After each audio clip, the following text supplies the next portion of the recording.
Hello, friends. This is Reflections, a program sponsored by Paducah Cooperative Ministry, where together we do God's work with human hands. I'm Karen Winkel. I'm the pastor at United Church of Paducah, and I'm one of your co-hosts. Your other co-host is Gregory Waldrop, who pastors at Fountain Avenue United Methodist. Good to see you, Gregory. Glad to be right here with you.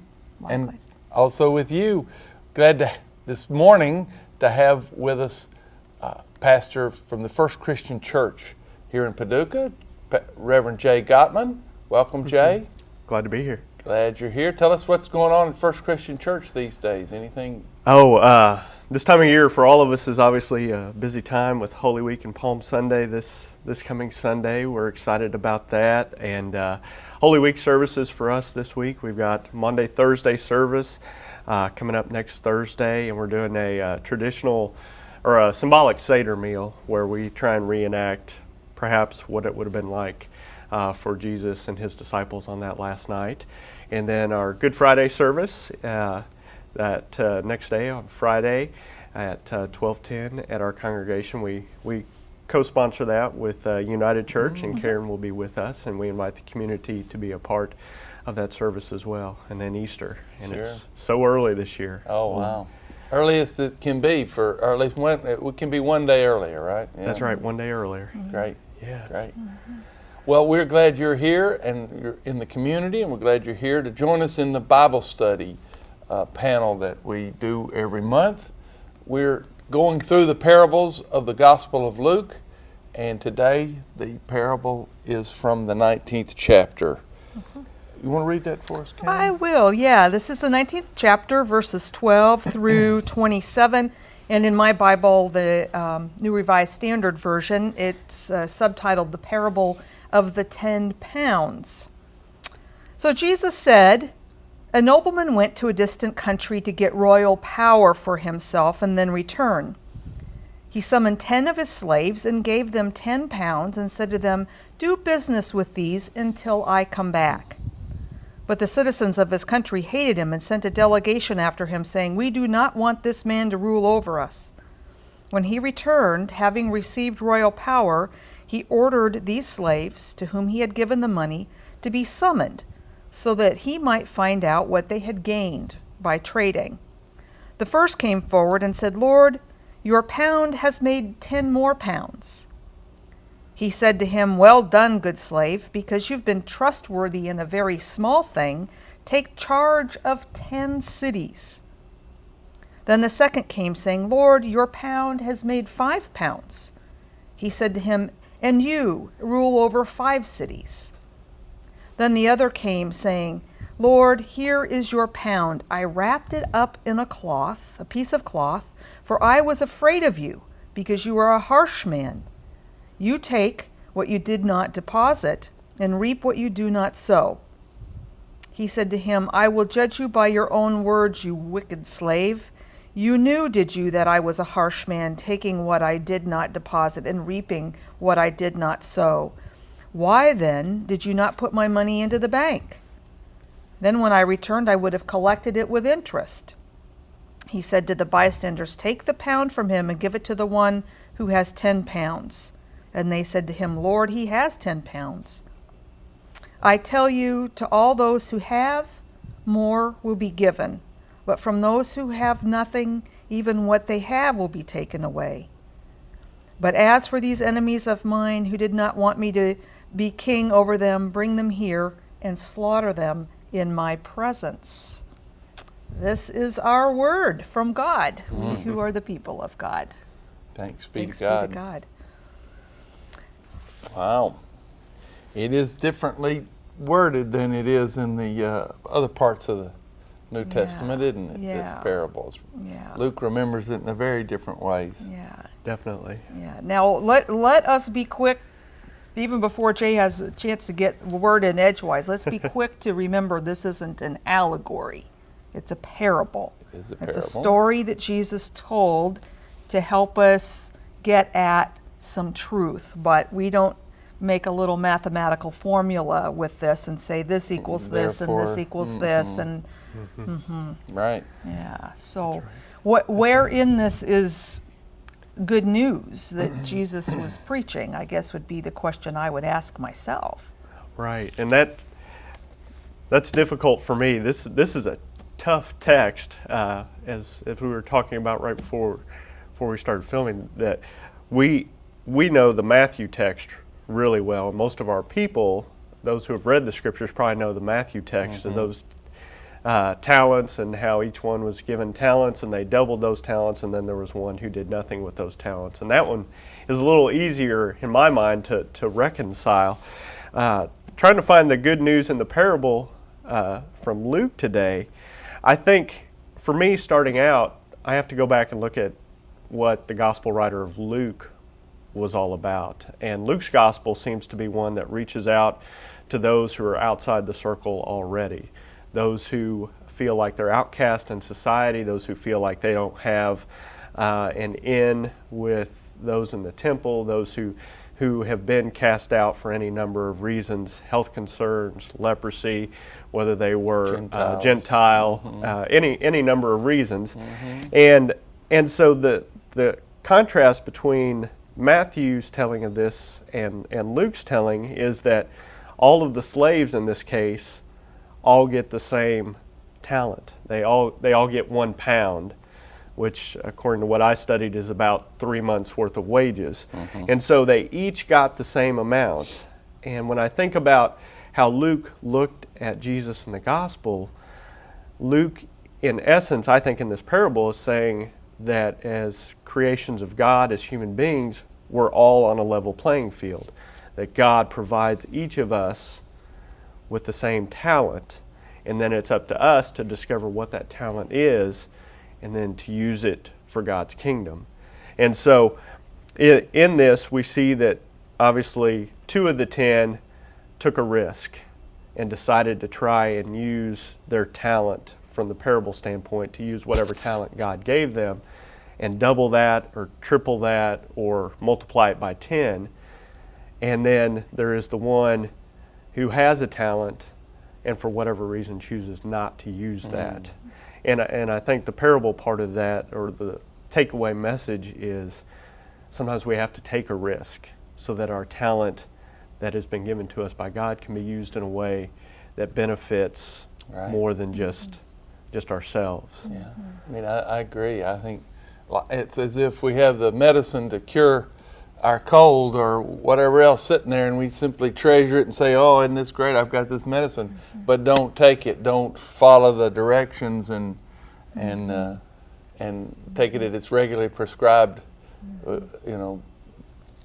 doses, then we don't get the benefit. It doesn't make its work, it doesn't do its work among us, and that's right. And so it is with the gifts God gives us. Or to use a different example that I remembered the other day from long ago, a friend of mine said she gave her mother a bottle of really expensive perfume, and her mother said, this is just such a beautiful gift, put it in the refrigerator so that, to preserve it and to keep it from, changing over time, and never used it. Yeah. And then later finally got it out of the fridge and it didn't smell good anymore. And that's kind of a parallel also, that that we've been given so much, and it's meant to be used and to take a risk. I think if Jesus is telling a story about this, what I would call a creepy dude who hands out resources, and those folks are inspired to take risks, all the more so with a good God. I mean, I would think that people listening to the story would kind of hear that and look at Jesus and think, well, I'd risk for you. Right. I had one of my favorite Bible teachers was died before he could teach me the Bible in any other way than in his books and in his tapes, but is a fellow who named Clarence Jordan, who really did the Koinonia Partners down in Georgia, was the inspiration for Habitat for Humanity, Millard Fuller, and that great Bible scholar and a farmer together. And he gave some insight about these parables that were so instructive and makes this even more good news. He said, he said, there's no question this is Jesus. This is something about Jesus going away to the kingdom and giving his servants these pounds. And says, but Jesus didn't have any money to give. He didn't leave us money. He didn't really give us any particular anything to of substance to pass around, a legacy that way. What he left was his teachings. Mm-hmm. And this, he asked us to consider the pounds or the talents that this person, this high-ranking person leaves, is Jesus' teachings. Mm-hmm. And he says, and it goes to everybody equally. Mm-hmm. And he's asking, how have we invested in his teachings? And it makes sense that he says, I take about his teachings, I take credit where it doesn't, where I haven't been, because these teachings are operating in all sorts of places. And he is so fiercely opposed to this person who knows the teachings quite well, but just sort of wraps them in the napkin and puts them aside and lives life as if they don't have any bearing on his life or her life. And he says, all of a sudden, if in fact the rabbi, the master teacher, has left his word for us to live out, then coming back and seeing how we've invested ourselves, the return on that word, it really is a good word. It is good news. It makes us go back to hear what it is that where his distinctive teachings, where his distinctive ways, what are the things we're leaving out, we're not living into in our lives there. Exactly. And I think one of the things that I try and do each week, and I know you all do as well, is how do we implement this into our lives? And especially now with the news talking about the economy and whether we're in a recession or not, and the stock market and some of the doom and gloom we hear, we know that there are those in our culture that when things start to go bad, when they take a risk, they don't invest long term. They think things are going bad, I have to get out right now. And so they take what they have and they sell short and they take what they can get and take all their toys and go home. And I think this parable speaks to that when we put ourselves out there, when we risk, we have to take that risk for the long term. Yeah. Sometimes we get disillusioned in our life, things happen that make us question our faith, our spiritual journeys. And if we have that attitude of, well, things aren't panning out, I'm not getting the results that I expected, I'm not getting the 10 times gain that I thought I would from this journey, I'm just going to pull away and not worry about it anymore and take my toys and go home. And this scripture, I think, is saying you got to be in it for the long haul. And we only hear about 3 out of the 10 servants in here. Right. We don't know what happened to the other 7, but we do know that there was a big contrast between those that took a risk and had a big payoff, and then the one who just chose not to do anything. And so I probably tend to be one of those that's somewhere in the middle, and I think some of our folks who might be watching are in the middle part where we have to make those decisions. How big a risk are we going to take for God in our own lives, and how are we going to be faithful through all of that? Or are we going to play it conservative and just kind of play it safe and hope that things work out? Because Jesus' ministry was not one of playing it safe. Jesus spoke the truth and took the criticism from those around him, right, knowing that criticism would ultimately lead to his death on the cross. So I think it's important for us to realize that sometimes we have to take those risks. Sure. And that we talk a lot, and for good reason, about the fact that this religious Christian faith is founded on this gracious coming to God just as we are without one plea, just graciously welcomed and loved and embraced. However, biblically, it's very clear that we come to God just as we are so that the world will be transformed and us with it. That we talked about being children of God so long that we've forgotten. The Bible says we need you to be adults of God eventually. We need you to grow up in this and for your lives to change and mature and to embrace the fullness of the faith, the meat of the gospel. And so I think the parable does talk to us about how it is the risky ways God's transforming our living. Sure. What is it God's calling forth from us? Why was it in the early church it seemed to be such your life was at stake when you lived so counter to the ordinary culture, and it was a risky investment.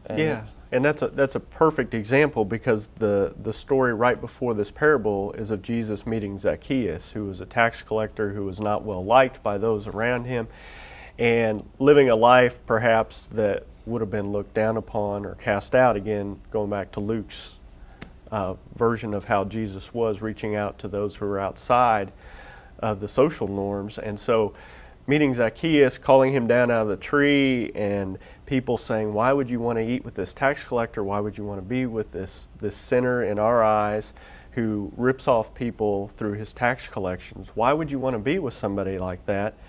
And yet Jesus welcomes him in and then goes right into this parable and teaching his disciples about what it means to turn your life around in a way that is very risky. We don't know what happens to Zacchaeus after he says, I'm going to give back money to all those that I've wronged. We don't know what happened after the fact, but we do know that his life was changed and that he was receiving a great blessing because he took a risk and took that teaching that Jesus was offering and turned it into something that was transforming in his life. Well, I'm wondering how, in the culture in which we live certainly rewards winners. I mean, I think we're a culture that likes risk takers as long as they win. Yeah, succeed. But I'm wondering if we want our brothers and sisters in Christ to be risk takers, how can a church support that? Because I think collectively, churches tend to like to invest in the sure thing. I think we're reluctant collectively to encourage folks to be risky. How do we do that? Right, and that's tough, because we hear about the prosperity gospel, and if you do what's right, you'll be blessed. And it says right here, you take the talents and you double, triple, quadruple, you'll be blessed by those. And if you don't do anything with it, then that's your fault. That's kind of God's punishment because you just chose not to do that. I think what we lose when it comes to those who want to take a risk, and we are a culture that does reward those who see the instant success. What I think happens, though, is we in congregations and churches in our community need to let people take those risks, and whether they succeed or don't succeed to the level that we expect them to, I think one of the rewards, one of the talents that comes back is, what did we learn from that experience? I think we're too quick to say, well, that idea or that ministry or that risk failed, and we don't need to worry about that anymore. You tried it, and we're not going to talk about it. Whereas I think more in line with the biblical text is we would step back and say, okay, it didn't work out the way we thought, but what were some of the good things that happened? What did we learn? Yeah. Is it worthwhile? Should we keep on trying this ministry? Should we keep on risking? Just because it didn't work today doesn't mean it won't work tomorrow or the next day or 5 years from now. And I think we fail to reflect and to think about what the importance of trying to risk Yeah. means for us. And we don't know for those in this parable who came back having succeeded, we don't have the graph that shows, what that progress was. All we know was that they succeeded in their risk taking, but they may have, halfway through that been way in the hole. They may have been, in over their heads. And so I think yours is a good point, that we need to be good stewards of whatever the experience is, and to draw from whatever has happened the lessons that are there, because by doing that you could actually participate with God in a turnaround. If you listened and learned, that could be what you needed to have the wild success. Exactly. And so it's part of being willing to put yourself out there. And I think that's the big distinction here as well. The one said, I'm not going to even worry about putting myself out there. I'm just going to wrap it up. Treasure it, but not use it. Yeah. And, I think the other thing that needs to be said is that there may be two different things going on here, that the person who goes off to receive the royal power for himself may not necessarily be God or Jesus in this story.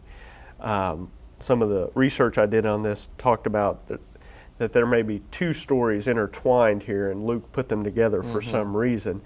That this might actually have to do with literally people in power at the time. It was right after Herod the Great died, and one of his sons wanted to take over. I think it was Archelaus, and the people didn't want him to take over because they knew he was not a good ruler. They knew he was not just, and they did not want him to come back and rule over the Jews, and so they put a protest to that. And so I think it's important to realize that Jesus might have actually been talking about a literal Actual ruler moment. who was very harsh and who would have killed those who did not do what was expected, or what that ruler expected on a whim, and which I think highlights even more so how loving and compassionate Jesus is, that the gifts are given, and then it's up to us to make the most of those. Yeah, and how important our response is. I mean, how human history is written by how we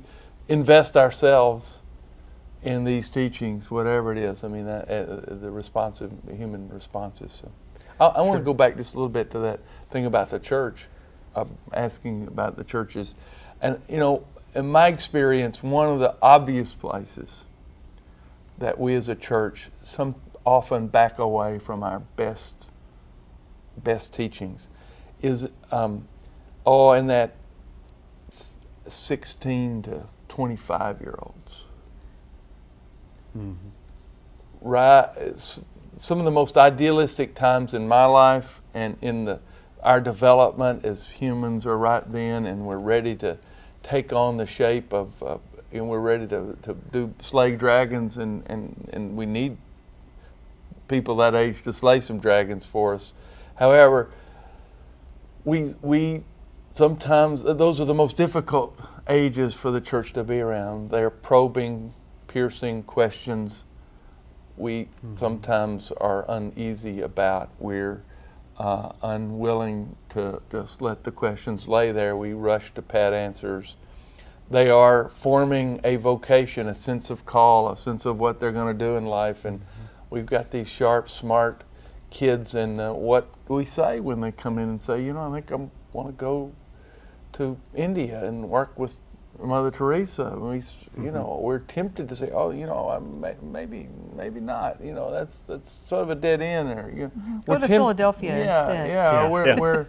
We're tempted not to take seriously what it means to invest in the life of these teachings. I hear it all the time. We allow it to be said. Kids coming out of college, where are you going? What are you going to do? Well, I'm going to go wherever the money is. Wherever the money's the best, that's the way I'm going to decide. And that is exactly what Jesus was talking about when he says you can't serve two masters. He says money is a terrible way to determine anything. Money is untrustworthy. in telling us where we ought to go or what we ought to do. Mm-hmm.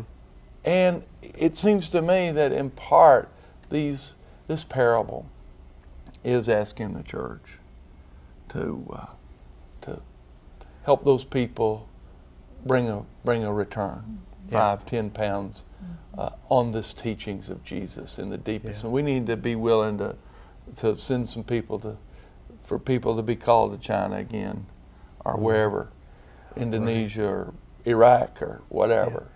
And isn't that a wonderful irony? I never had thought about that. Yeah, Jesus says money is not the answer. Having all this wealth, unless you do something with it, is not the answer. And yet to prove his point, or to get his point across about using your God-given talents, those traits that have been given to you, he uses the example of money. Issue, yeah. And it's not just a little bit of money, it's a big sum of money. And I think that ties in with what you're saying, Greg, in that sometimes in that age range, that 16 to 25, full of life, full of energy, big dreams. Sure. And then little by little, folks who have been around for a while, who are a little more cynical, begin to chop away at that big investment they want to make and say, why don't you start smaller? Yeah. And I think that's where churches sometimes we fail, those who come seeking to know more about God and the greatness of God, is that we don't allow those kind of big dreams. We say, well, let's start out small, and if that works out, then we'll move on to the next dream, and if that works, then we'll move on. Whereas I think maybe we ought to go for the big dream and risk it all and do what we can for the big dream to happen, because all the little ones, I think, will happen along the way. Yeah. I think sometimes we just don't give God enough room to do what God needs to do. Really? Really? Well, certainly the way that Jesus lived teaches us about the ultimate risk, and even in Jesus's example, failure is the way for God to accomplish a great victory. Right. So we need to be maybe focused on that. faithfulness rather than success. But Yeah, right. we're way out of time, and so we'll continue to contemplate this and invite you to think more about this parable. Thank you for joining us. Thank you, Jae Gottman from First Christian, for being part of this conversation. Good to have you right here, Gregory. Always good. And do join us inspiring. again here on Reflections, where with Paducah Cooperative Ministry and all of you, together we do God's work with human hands. Shalom. Shalom.